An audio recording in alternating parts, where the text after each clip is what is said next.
எங்கேயோ கவனத்தை வச்சுக்கின்னு முந்திரி பருப்பை தீச்சிட்டியடா. இதனால கல்யாணமே நின்னு போடுமே.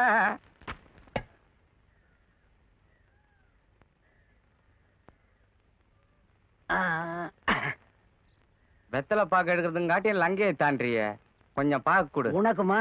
வேணாம். நல்ல வேலை நீ கல் துறைக்கு வரல. ஆத்துல கண்டி தண்ணியை திறந்து விட்டுருந்தான், நீ ஈத்துன்னு வர்றதுக்குள்ள தண்ணி உன்னை ஈத்துன்னு போயிருக்கோம். இந்த கிண்டல் தானே வேணாங்கிறது. அது சரி, கடை எங்க இருக்குது? சாயந்தரம் நான் அல்லாடு போயிடுவேன். நீ அல்லாடவும் வேணா திண்டாடவும் வேணா. இப்ப கேட்டா எனக்கு வழி தெரியாது. 6 மணி ஆகட்டும், காலு தானா போது பாரு. பின்னாலேயே வா. சரக்கு உந்து, காரை எந்து. சரி சரி. ஏதாவது நல்ல விஷயம் பேசுங்கப்பா. கவனம் இருந்தா